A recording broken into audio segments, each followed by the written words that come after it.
Let's face it, we are all absolutely swimming in data. But, just having data and actually using it, they're two completely different things. So in this explainer, we're going to see how Google Cloud's tools can take those messy, useless piles of data and turn them into these slick, automated pipelines that give you real, actual insights. Let's dive in. And really, this is the million-dollar question, isn't it? Data is flooding in from everywhere. Websites, apps, countless little devices. But most of it just sits there. It's raw, it's chaotic, and frankly, it's totally overwhelming. So how do we get from that chaos to some kind of clarity? Well, the answer starts with having a plan, and that's exactly what we're here to build. So here's our game plan. First, we're going to face the data deluge head-on. Then we'll look at the two main ways to store it, in a lake or a warehouse. After that, we'll connect them by building a data pipeline. We'll automate the whole thing with what I like to call robot accounts. And finally, we'll see what it really means to have your data supercharged. Okay, first up, the data deluge. Before we can even think about doing any fancy analysis or AI, we have to solve the most basic problem of all. Where in the world do we put all this stuff, and how do we manage it so it doesn't turn into a complete mess? And that's really the tricky part, right? Data isn't all the same. You've got your structured data, that's the neat and tidy stuff you find in spreadsheets or databases. Then you've got semi-structured data, like JSON files. And then there's the wild west of unstructured data. I'm talking images, videos, raw text from customer emails, sensor readings, you name it. Any storage strategy that's worth anything today has to be able to handle all of it. So to handle all that variety, two major approaches have popped up. And this isn't just about different products, It's about two fundamentally different ways of thinking about how you store and get to your data. Let's break them down. First, we have the data lake. Seriously, just imagine a massive natural lake. You can pour any kind of water into it, right? From any source. Well, a data lake is the exact same idea. It's this huge central repository that just takes in enormous amounts of data. Structured, unstructured, whatever, and it stores it, exactly as is, in its raw native format. The two keywords you need to remember here are flexibility and scale. A perfect example in the Google Cloud world is Google Cloud Storage. Now, on the complete other end of the spectrum, we've got the data warehouse.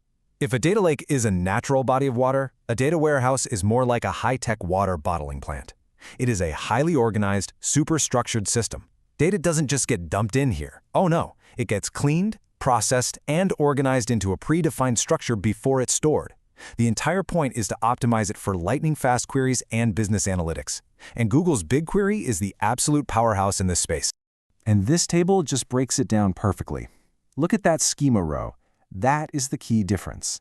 A lake is schema on read, which means you figure out the structure as you're analyzing the data. This gives data scientists the ultimate flexibility to just explore. A warehouse, on the other hand, is schema on write. It demands structure up front, which is exactly what business analysts need for fast, reliable reports. It's that classic trade-off, really. Flexibility versus speed. And I love this analogy because it just perfectly illustrates the whole idea. A data lake gives you all the puzzle pieces. You might find some incredible, unexpected connections in there, but you've got to do the work of putting them together. A data warehouse? That's like a perfectly organized bookshelf. You know exactly where to find the book you're looking for, and it's ready to read the second you pull it out. But here's the secret, and this is the important part. You don't actually have to choose one or the other. The real power comes from connecting them. You use a lake for cheap, massive storage and a warehouse for blazing fast analytics. The bridge that connects the two? That's called a data pipeline, and that's what we're building next. To make this real, let's use an example that I think everyone gets: Google Sheets. So much business data just lives in spreadsheets, right? So how do we build a pipeline to get that data from a simple sheet into a super-powered data warehouse like BigQuery? Well, there are a few ways, and each one gets a little more powerful. The simplest is to just do it right in the BigQuery interface. For more hands-on work, there's a feature called Connected Sheets that lets you analyze huge BigQuery datasets right inside a spreadsheet you already know and love. But for the really powerful automated workflows, you use what are called ETL tools. That stands for Extract, Transform, and Load, which is just a fancy way of saying a process that automatically pulls data from a source, cleans it up, and loads it into your warehouse on a schedule. Okay, so we've got a storage strategy, we have a pipeline to move the data. Now for the really cool part: automation. We don't want a person to have to click a button to run these processes every single time. We want our data to work for us securely and automatically, humming along in the background. This brings up a super critical security question. If you write a script to automatically update a dashboard or send out a daily report, how does that script get permission to access your data in BigQuery? I mean, you can't just save your personal password in the code. That would be a massive security disaster waiting to happen. The answer is something called a service account. And Google's own documentation puts it perfectly. It's a special kind of account used by an application rather than a person. Just think of it like a digital identity, a secure robot worker that you can give very specific, limited permissions to, so it can carry out automated tasks for you. So why is this the professional way to do it? Well, first off, it is way more secure. You can grant a service account only the exact permissions it needs to do its one job and absolutely nothing more. Second, it's reliable.